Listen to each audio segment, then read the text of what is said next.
Therefore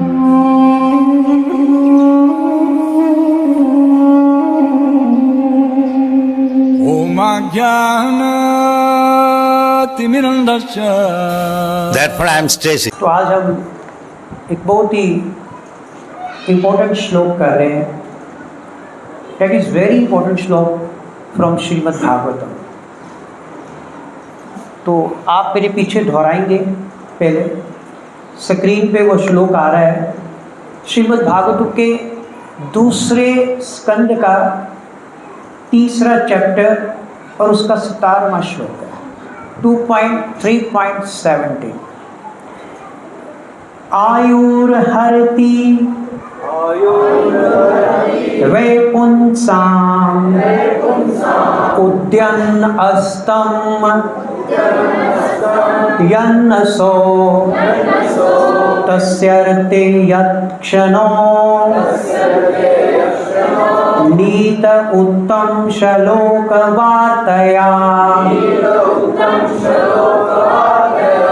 आयुर्हरति वैपुंसाम् उद्यन्न अस्तं यन्नसो तस्य अर्थे यत्क्षणो नीत उत्तम श्लोक वार्तया. आयुर्हरति वैपुंसाम् उद्यन्न अस्तं च यन्नसो तस् अर्थे यत्क्षणो नीत उत्तम श्लोक वार्तया. आयु उम्र, हरति घटाती है, वह निश्चय ही, पुंसां लोगों की, उद्यन उदय होते, अस्तम अस्त होते, च भी यन चलते हुए, असो सूर्य, तस्य भगवान की महिमा का गायन करने वाले का, रते स्वाय यत् जिससे, क्षण समय, नीत उपयोग किया हुआ, उत्तम श्लोक सर्वोत्तम भगवान की वार्ता मतलब वार्ताओं में चर्चा. तो इसका मीनिंग क्या है आप पीछे बोलेंगे. उदय तथा अस्त होते हुए सूर्य सबों की आयु को क्षीण करता है, किंतु जो सर्वोत्तम भगवान की कथाओं की चर्चा करने में अपना जीवन, अपना समय का सदुपयोग करता है, उसकी आयु क्षीण नहीं होती. बहुत ही सुंदर श्लोक है कि उदय तथा अस्त होते हुए सूर्य अस्त हो रहा है, उदय हो रहा है, और जैसे ही सूर्य उदय और अस्त होता है वो सब लोगों की आयु क्षीण करता है, सब लोगों की आयु को घटा रहा है, छीन रहा है सूर्य. किंतु सबसे जो उत्तम बात यहाँ पे कही गई है, किंतु जो सर्वोत्तम भगवान की कथाओं की चर्चा करते हैं, जो कृष्ण कथा करते हैं, जो कृष्ण कथा श्रवण करते हैं, इसका मतलब क्या है, वो अपने समय का सदुपयोग कर रहे हैं और सूर्य उदय होते हुए और अस्त होते हुए उनकी आयु को कभी घटाता नहीं है. अर्थात केवल उन लोगों को छोड़कर जो अपना समय भगवान के विषय में चर्चा करने में व्यय करते हैं, सभी का जीवन सूर्य उदय तथा सूर्य अस्त दोनों समय कम होता जा रहा है.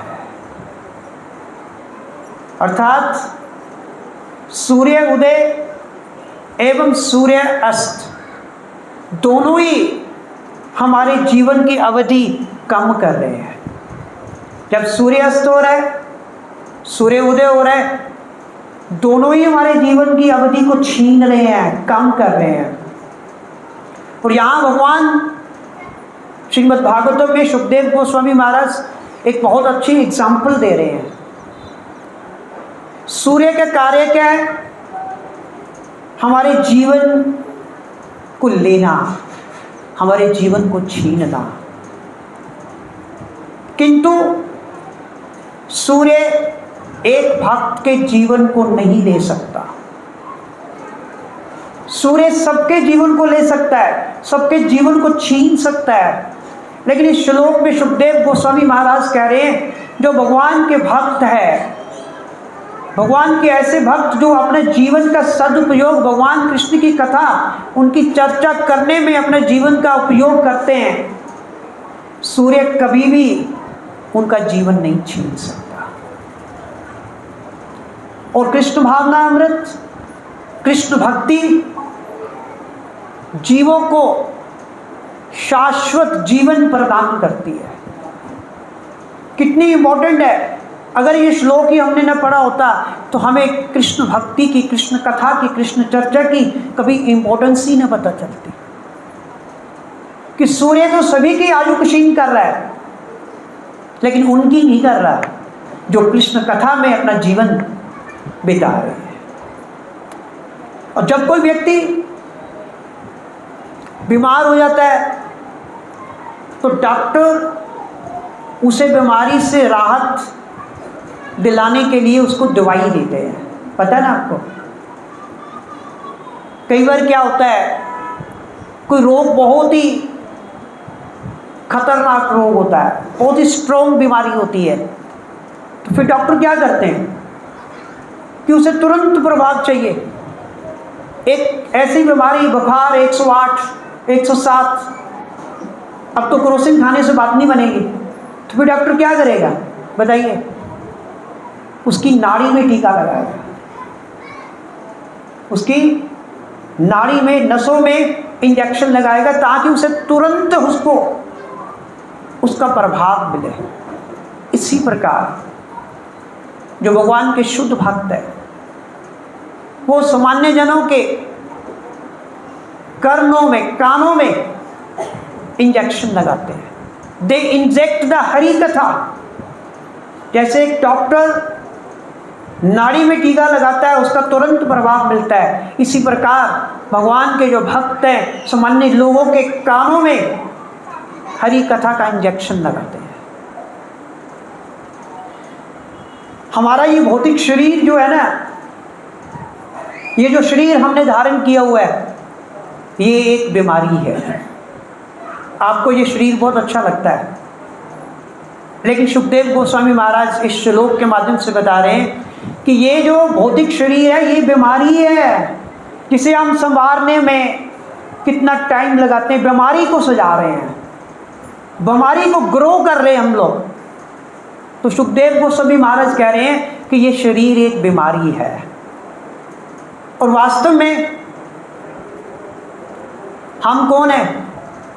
हम शरीर नहीं है, हम शाश्वत जीव हैं। और शाश्वत जीव की कभी मृत्यु नहीं होती। शाश्वत जीव की कभी मृत्यु नहीं होती। मृत्यु इस बीमारी की हो रही है। मृत्यु, बीमारी का मतलब इस शरीर की होती है। ये शरीर बीमारी है, बीमारी। तो मृत्यु किसकी होती है? शरीर की होती है। और हर व्यक्ति पता जानता है कि बीमारी बहुत बुरी होती है। कोई चाहता है बीमारी? इसका मतलब ये शरीर क्या है? बीमारी है। इसका मतलब क्या हुआ? ये शरीर बहुत बुरा है, बहुत गंदा है ये शरीर, जिसे हम बहुत पसंद करते हैं। और जैसे ही इस शरीर में से आत्मा बाहर निकलती है, ये शरीर और गंदा हो जाता है, सड़ता है, सड़ने लगता है, स्मेल आने लगती है, और इसको जलाकर हम राख कर देते हैं। और कुछ दिनों में ये मिट्टी में मिल जाता है। और ये शरीर क्या है? मिट्टी है।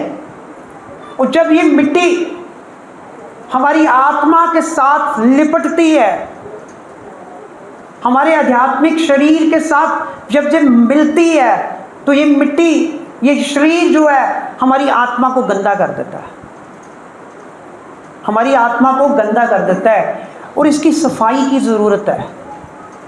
और इसकी सफाई केवल भगवान श्री कृष्ण, या कहिए उत्तम श्लोक, भगवान श्री कृष्ण का एक नाम है उत्तम श्लोक, भगवान को उत्तम श्लोक भी कहते हैं, कि भगवान श्री कृष्ण या उत्तम श्लोक के केवल संदेश का श्रवण करने से इसकी सफाई जो है बहुत अच्छी तरह की जा सकती है। मिट्टी से मिल गया ये शरीर, ये आत्मा, इस शरीर रूपी मिट्टी ने हमारी आत्मा को गंदा कर दिया। मिट्टी जहाँ भी पड़ती है उस जगह को गंदा कर देती है। तो शरीर मिट्टी है और शरीर रूपी मिट्टी आत्मा से मिलकर आत्मा को गंदा करता है, और इसकी सफाई होती है भगवान श्री कृष्ण के उत्तम श्लोक के संदेश को श्रवण करके। इसको, इस आत्मा को, इस वास्तविक शरीर को, इस आध्यात्मिक शरीर को किसी खुरपे से खुरचने की ज़रूरत नहीं है। कई बार हमें ब्रश लगाना पड़ता है, मिट्टी को हटाने के लिए खुरपे का प्रयोग करना पड़ता है। किसी खुरपे की, किसी खुरचने की ज़रूरत नहीं है। यदि आप उत्तम श्लोक, भगवान श्री कृष्ण की कथा, भगवान श्री कृष्ण के संदेश को केवल श्रवण करेंगे, केवल भगवान कृष्ण की कथा को अगर आप श्रवण करेंगे, तो स्वयं ही सफाई हो जाएगी। हमारी आत्मा की सफाई स्वयं हो जाएगी। कुछ करना ही नहीं पड़ेगा, कुछ खुरचना नहीं पड़ेगा, कुछ साबुन की ज़रूरत नहीं पड़ेगी, कुछ ब्रश को मलने की ज़रूरत नहीं पड़ेगी। तो कृष्ण कथा का अर्थ क्या है? कृष्ण कथा का अर्थ है भगवान कृष्ण के शब्द। कथा का मतलब ही शब्द होता है, और भगवान श्री कृष्ण अपने शब्द दे रहे हैं हमें। कहाँ दे रहे भगवान श्री कृष्ण अपने शब्द? बताइए ऐसी कौन सी किताब है जहाँ भगवान श्री कृष्ण के शब्द है? श्रीमद् भगवद गीता। श्रीमद् भगवद गीता में भगवान श्री कृष्ण के शब्द है, उनके निर्देश है। और यदि हम केवल श्रीमद् भगवद गीता पढ़ेंगे, कुछ और पढ़ने की ज़रूरत नहीं है, तो सूर्य हमारे जीवन को नहीं ले पाएगा। केवल गीता पढ़ने से, तभी तो हमने घर घर गीता ज्ञान अभियान जो है वो शुरू किया है। और आपको जानकर अचंभा होगा, इस वक्त 58 मोहल्लों में एक हफ्ते में गीता की क्लास चल रही है। ये कृपा है, कृष्ण की कृपा है। इसीलिए ये शुरू किया गया कि सूर्य उदय और सूर्य अस्त भक्तों की आयु को ना छीने। जो गीता सुनेंगे, गीता पढ़ेंगे, उनकी आयु को कभी भी सूर्य क्षीण नहीं करता। स्वयं सुखदेव गोस्वामी महाराज श्रीमद् भागवतम के इस दूसरे स्कंद के 3 अध्याय के 17वें श्लोक में कह रहे हैं। और कुछ लोग पूछते हैं कि सुखदेव गोस्वामी महाराज ने तो कह दिया, वो तो एक संत हुए, भक्त हुए, कि जो भगवान कृष्ण की उत्तम श्लोक की वार्ता चर्चा करता है, सूर्य उदय और सूर्य अस्त उसकी आयु को कभी क्षीण नहीं करता। अरे भैया, इसका प्रमाण क्या है? है कोई प्रमाण? है इसका प्रमाण। सुखदेव गोस्वामी महाराज ने ऐसे ही नहीं लिख दिया कि जो भगवान श्री कृष्ण की वार्ता करते हैं, सूर्य उदय और सूर्य अस्त, उनके जीवन को कभी भी क्षीणता नहीं है। वो गीता में भगवान श्री कृष्ण बता रहे हैं, जन्म कर्म च में दिव्य वैमम, जन्म कर्म च में दिव्य वैमम, यो वेति तत्वता त्यक्त्वा देहम पुनर्जन्म नायति मामेति स्वार्जुन। जन्म कर्म च में दिव्यम एवं यो वेति तत्वतः।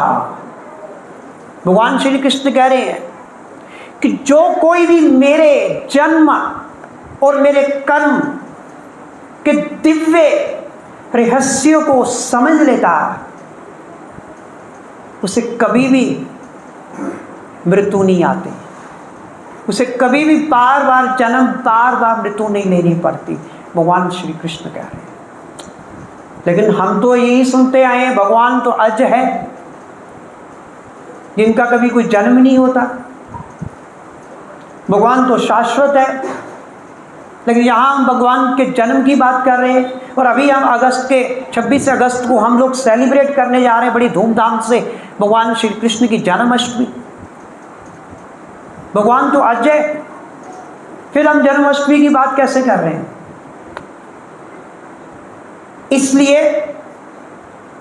इसलिए तो इसे तत्ववत समझना है कि भगवान अज होकर भी, अजन्मा होकर भी भगवान जन्म क्यों ले रहे हैं। यही तो भगवान कृष्ण कह रहे हैं कि जो मेरे जन्म और मेरे कर्म के रहस्यों को समझ लेता है तत्वतः यथारूप में, भगवान श्री कृष्ण कहते हैं, फिर उसे कभी मृत्यु नहीं आती, फिर उसे कभी दोबारा जन्म नहीं लेना पड़ता। इवन शास्त्रों में लिखा है न तस्य कार्य कारणम च विद्यते, न तस्य कार्य कारणम च विद्यते, अर्थात परम भगवान के लिए कुछ भी करने के लिए नहीं है, भगवान को कुछ भी करने की ज़रूरत नहीं है। लेकिन हमने देखा कि भगवान श्री कृष्ण अपने मामा के कैद खाने में अपने जन्म से लेकर, अपने मामा के कैद खाने में अपने जन्म से लेकर अपने धाम वापस लौटने तक भगवान कृष्ण बहुत ही एक्टिव थे, बहुत ही क्रियाशील थे। और विशेष तौर पर जब उन्होंने असुरों को वध किया, भगवान तो बहुत क्रियाशील थे। किंतु अगर आप देखिए, असुरों को वध तो भगवान श्री कृष्ण अपनी अनुपस्थिति में भी कर सकते थे। भगवान को असुरों को वध करने के लिए इस धराधाम पर आने की कोई ज़रूरत नहीं थी, लेकिन फिर भी भगवान श्री कृष्ण आते हैं। इवन भगवान नरसिंह देव हिरण्यकशिपु का वध करने के लिए, आपको लगता है कि हिरण्यकशिपु का वध करने के लिए भगवान नरसिंह देव प्रकट हुए? एक सामान्य व्यक्ति तो यही सोचता है कि भगवान नरसिंह देव हिरण्यकशिपु का वध करने के लिए प्रकट हुए, लेकिन ऐसा नहीं था।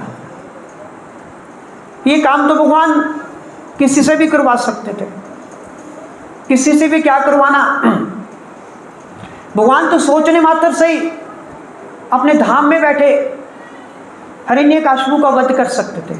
किंतु भगवान प्रहलाद के लिए प्रकट हुए, क्योंकि प्रहलाद महाराज को इतनी कष्ट दिए गए, इतनी यातनाएं दिए गई, तो भगवान ने कहा कि मैं अपने भक्त के इस दुख को दूर करने के लिए अवश्य प्रकट होगा। भगवान कृष्ण अपने भक्त के कष्ट को, दुख को दूर करने के लिए प्रकट हुए, ना कि हिरण्यकशिपु को वध करने के लिए प्रकट हुए। तो भगवान ने कहा तुम्हारे सामने, कि तुम्हें इसने इतने कष्ट दिए, मैं तुम्हारे सामने इसका वध करूंगा। तो ये उनका उद्देश्य था भगवान कृष्ण का। वे हिरण्यकशिपु का वध करने के लिए नहीं आए, वे प्रहलाद महाराज को इनकरेज करने के लिए आए कि कहीं मेरा भक्त डिस्करेज ना हो जाए। भक्ति कर रहे भगवान कहते, तो अपने भक्त को प्रोत्साहन देने के लिए कि जब किसी भक्त पर संकट आता है तो भगवान अवश्य उसकी रक्षा के लिए आते हैं। तो इसीलिए भगवान श्री कृष्ण आए थे, वरना तो भगवान हिरण्यकशिपु का वध तो वह ही कर सकते थे। तो भगवान कृष्ण गीता में भी कह रहे हैं, कौन्ते प्रतिजानीहि ना मे भक्ता प्रणश्यति, कि कौन्ते प्रतिजानीहि ना मे भक्तः प्रणश्यति, कि घोषणा कर दो कुंती के पुत्र अर्जुन कि मेरे भक्त का कभी विनाश नहीं होता। तो ये भगवान कृष्ण के विषय में सही ज्ञान है कि अपने भक्त की रक्षा करने के लिए भगवान अवश्य आते हैं। और हम ये क्या कर रहे हैं आज? ये कृष्ण कथा ही कह रहे हैं। और जो ये कृष्ण कथा सुन रहा है, सूर्य कभी भी, आज का उदय हुआ सूर्य और आज का अस्त हो रहा सूर्य कभी उसकी आयु को नहीं छीनेगा। सुखदेव गोस्वामी महाराज कह रहे हैं। और वैदिक शास्त्र जितने भी है सब कृष्ण कथा है। जितने भी वेदों में जो कुछ लिखा है वो भगवान कृष्ण की कथा है। किंतु अगर आप केवल 2 किताबें पढ़ लें, कौन कौन सी, कोई बता सकता है? पीछे माता जी। केवल 2 पुस्तकें जिसमें विशेष रूप से कृष्ण कथा का ही वर्णन है, श्रीमद् भगवद गीता जो भगवान कृष्ण के स्वयं के शब्द है, जिसमें भगवान श्री कृष्ण के ही शब्द है, और श्रीमद् भागवतम जो भगवान श्री कृष्ण के बारे में वर्णन करती है। अगर आप ये 2 पुस्तकें ही पढ़ ले तो सूर्य कभी भी आपकी जीवन को छीन नहीं सकता। और यहाँ शब्द आया उत्तम श्लोक वार्ताया। वार्ता का मतलब ही ये है चर्चा। वार्ता का मतलब ही है संदेश, भगवान का संदेश। और यदि हम अपना समय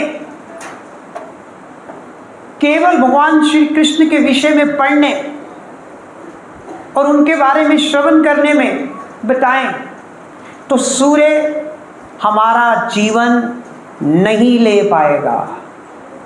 गारंटी है। अगर हम अपना जीवन भगवान श्री कृष्ण के विषय में पढ़ने और सुनने में बिताएंगे तो सूर्य कभी भी हमारा जीवन नहीं ले पाएगा। ये रहस्य है, सीक्रेट है इसमें। आप सोच सकते हो, पूछ सकते हो कि ये कैसे हो सकता है कि सूर्य एक भक्त का जीवन कैसे नहीं लेगा। और यदि आपको अमर बनना है, यदि आप चाहते हैं कि आपकी मृत्यु ना हो, तो सदैव कृष्ण कथा में लगे रहो। सदैव 24 घंटे भगवान कृष्ण का चिंतन करो। यही कृष्ण भावना है, यही कृष्ण भक्ति है। प्रत्येक व्यक्ति की मृत्यु हो रही है, किंतु कोई नहीं चाहता कि उसकी मृत्यु हो। प्रत्येक व्यक्ति की मृत्यु हो रही है, लेकिन जो कृष्ण कथा में लगे हैं, जो कृष्ण भावना में है, जो कृष्ण सेवा में लगे हुए हैं, वे मर नहीं रहे, वे जीवित है। और कैसे? पूछिए आप पूछते ही नहीं। कैसे वो मर नहीं रहे? क्योंकि एक जो साधारण व्यक्ति है, सूर्य उदय और सूर्य अस्त के साथ उसका जीवन प्रतिदिन घट रहा है। आज वो अगर 50 साल का हो गया, उसके जीवन के 50 साल कब खत्म हो गए। वो कभी वापस नहीं आएंगे, नेवर। किंतु भक्तों के बारे में क्या? वे भी तो समान ही हैं। भक्त भी तो मर रहे हैं, भक्तों की भी तो मृत्यु हो रही है, उनका जीवन भी तो छीना जा रहा है।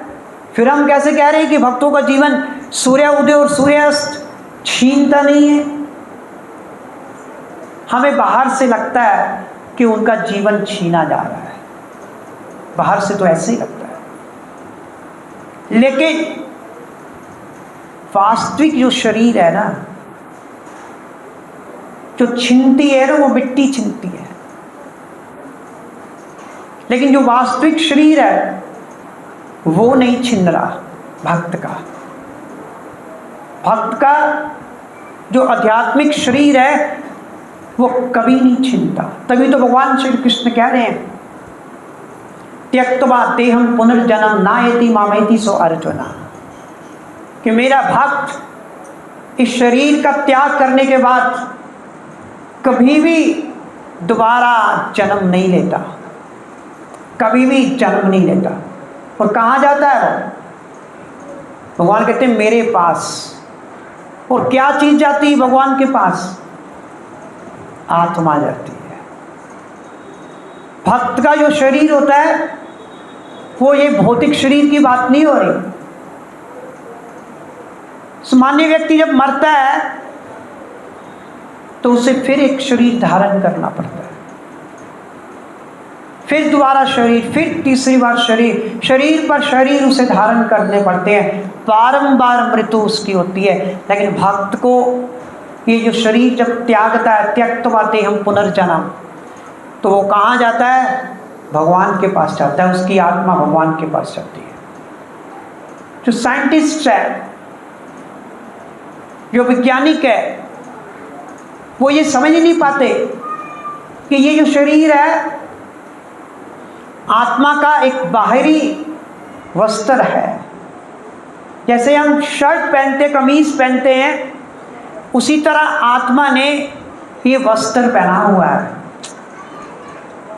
और वास्तविक व्यक्ति सदैव के लिए कृष्ण के साथ रहने के लिए चला जाता है। कमीज यहाँ रह जाती है भक्त की, एक भक्त की शर्ट यहाँ रह जाती है, लेकिन जो वास्तविक व्यक्ति है, वास्तविक व्यक्ति क्या है?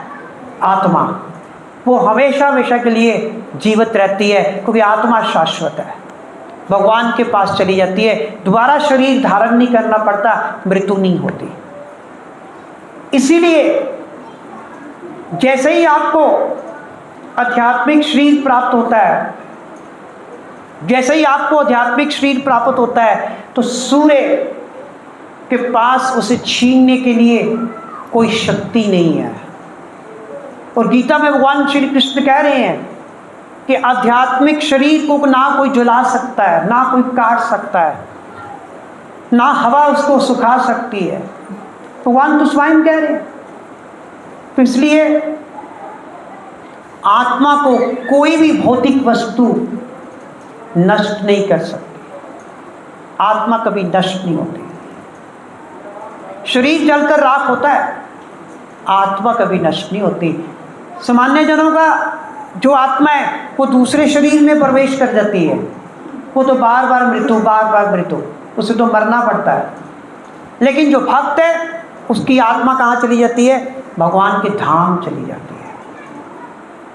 आधुनिक वैज्ञानिक अभी मानते हैं कि सूर्य पर, अभी हमारे विष्णुदूत प्रभु बता रहे थे कि मैंने एक जगह पे ऐसे लेक्चर किया कि चंद्रमा पे वो साइंटिस्ट जाकर आए कि चंद्रमा पे तो कुछ नहीं मिला, वहाँ तो रोड़े पत्थर थे, कोई हमें वहाँ पे जीवन के लक्षण, कोई जीवन के लक्षण नहीं दिखाई दिए। और भगवान तो गीता में कह रहे हैं भैया सूर्य पर भी जीवन होता है। सूर्य क्या है? आग का गोला। और भगवान तो कह रहे हैं आत्मा को आग जला नहीं सकती, आग जो है आत्मा को जला नहीं सकती।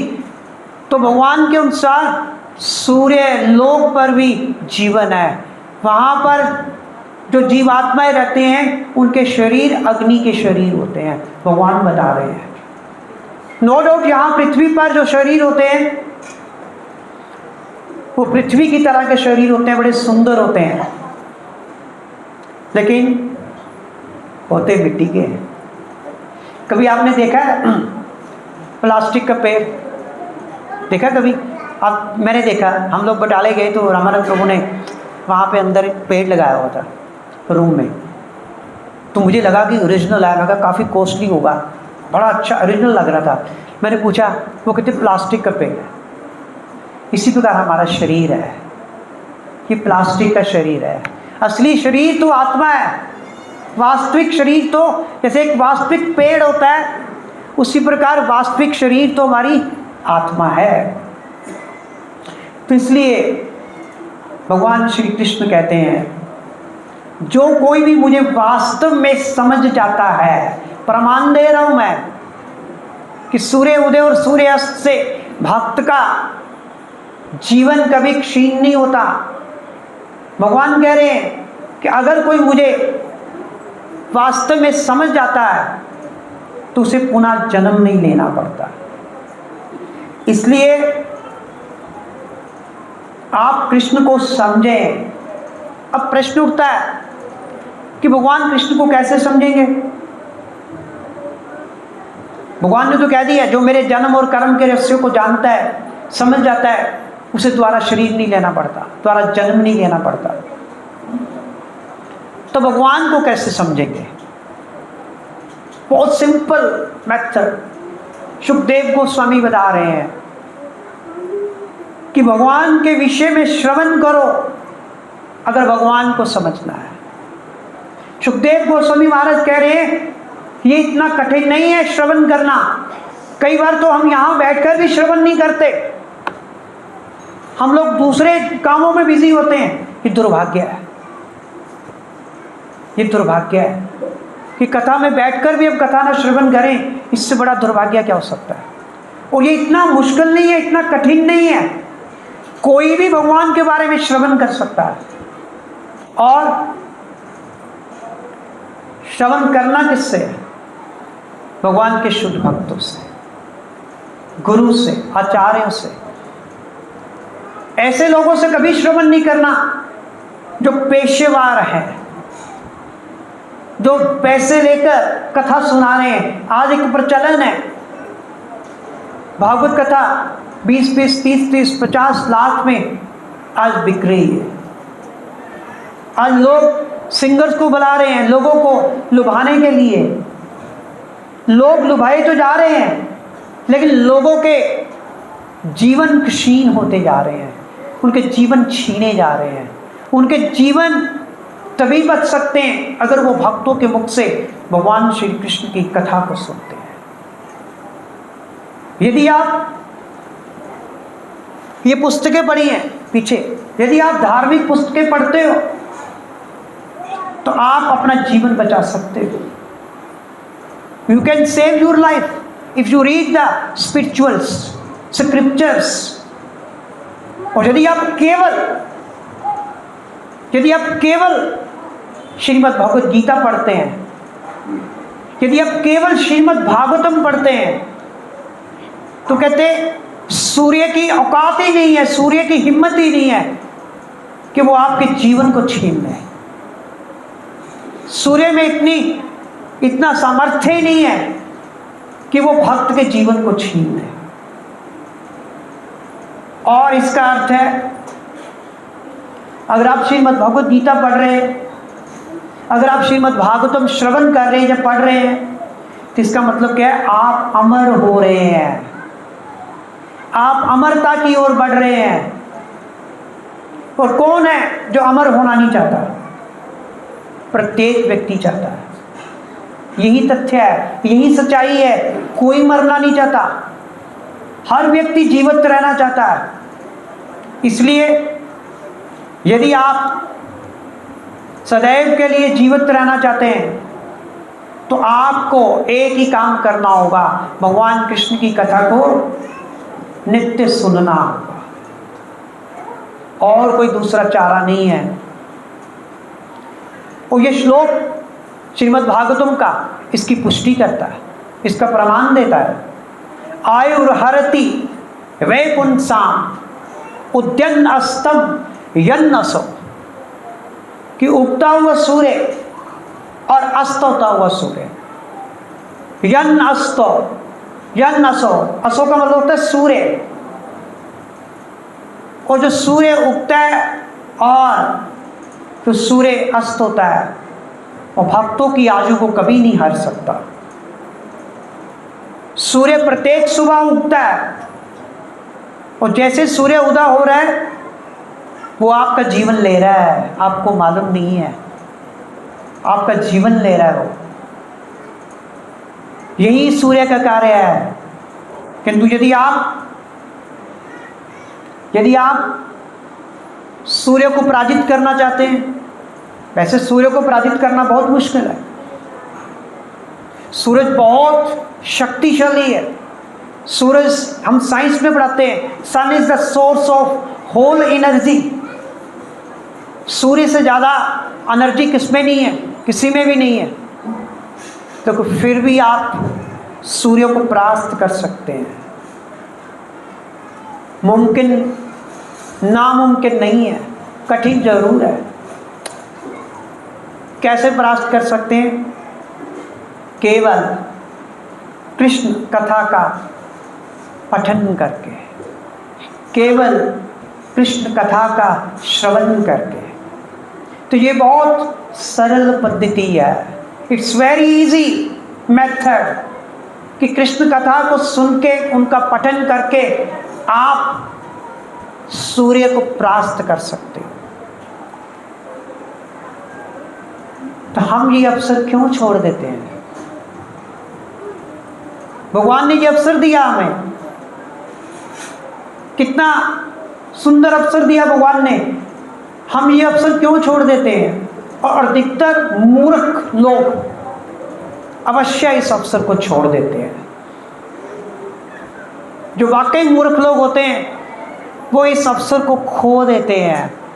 और एक कथा श्रवण करने से आप अमर हो सकते हैं, कमाल की बात है, कितना सिंपल। और वे लोग कृष्ण कथा का लाभ ही नहीं उठाते, लाभ ही नहीं उठा रहे। तो इसलिए शास्त्र कहते हैं कि हमें सर्वत्र सदैव, जहां कहीं भी हो, सर्वत्र सदैव कृष्ण कथा सुननी चाहिए, कृष्ण चर्चा करनी चाहिए। यही कृष्ण भावना अमृत की पद्धति है। कृष्ण भक्ति के 4 सिद्धांत है। 4 सिद्धांत अगर अपने जीवन में आप पल्ले बांध लो तो आपको भगवान कृष्ण की भक्ति तो प्राप्त होगी, आप अमर भी हो जाएंगे। सबसे पहला सिद्धांत है कृष्ण के विषय में श्रवण, पहला सिद्धांत। दूसरा है कृष्ण के बारे में कीर्तन करना, कृष्ण का कीर्तन करना, ये दूसरा सिद्धांत है। और तीसरा सिद्धांत है कृष्ण का स्मरण करना। और चौथा सिद्धांत भगवान कृष्ण की अर्चा विग्रह की आराधना करना। कोई तपस्या नहीं करनी आपको, कोई तप नहीं करना, कोई हिमालय पर नहीं जाना। 4 सिद्धांत है सिर्फ अमर होने के लिए। श्रवण करो, कीर्तन करो, स्मरण करो और अर्चा विग्रह की आराधना करो, तो देखो आप अमर हो जाएंगे। ये श्लोक जो आज मैंने बोला, मुझे लगा कि ये बहुत महत्वपूर्ण श्लोक है और इतना इंपॉर्टेंट श्लोक है कि श्लोक का जो गहरा जो अर्थ है, कितना सिंपल। श्रवण कर लो कृष्ण के बारे में, मृत्यु से बचो। तो यदि आपके पास समय है, अभी भी अगर आपके पास जीवन बचा है, तो उस समय को मत गवाओ, मत वेस्ट करो। भगवान की पुस्तकों को जितना ज़्यादा से ज़्यादा हो सकता है पढ़िए। हमारे डिवोटीज बुक डिस्ट्रीब्यूशन तो करते हैं, प्रभुपाद को भी यही कंप्लेंट थी कि बुक डिस्ट्रीब्यूशन तो करते हैं लेकिन पढ़ता कोई नहीं है। उल्टा जो घर में 4-5 उनको बुक्स दी होती है वो भी निकाल देते हैं कि साथ में वो भी निकल जाए, क्योंकि पढ़ना ही नहीं चाहते। कितनी गलत बात है। अरे कृष्ण की किताबें पढ़िए, कृष्ण के बारे में चर्चा करिए। ये सुविधा भगवान कृष्ण ने आपको दी है और सबसे बड़ी सुविधा भगवान कृष्ण ने दी है कि आप बहुत आसानी से हरे कृष्णा कृष्णा कृष्णा हरे हरे, हरे राम राम राम हरे हरे का कीर्तन कर सकते हो। कितना आसान। तो मेरी आपसे हम्बल रिक्वेस्ट है कि सदैव श्री कृष्ण के साथ व्यस्त रहो। Keep your self busy with Krishna, not with this people. इस संसार के लोगों के साथ अपने आप को मत बिजी रखो, भगवान कृष्ण के साथ अपने आप को बिजी रखो। सूर्य आपको नहीं मार पाएगा, फिर गारंटी है। अगर आप अपने आप को भगवान श्री कृष्ण के साथ बिजी रखेंगे, सूर्य आपको कभी नहीं मार पाएगा और आप अमर हो जाएंगे, क्योंकि आप आत्मा के रूप में सीधा भगवान के धाम जाएंगे, फिर कभी आपको मृत्यु नहीं आएगी। तो यही सुखदेव गोस्वामी महाराज संदेश दे रहे हैं। हरे कृष्ण।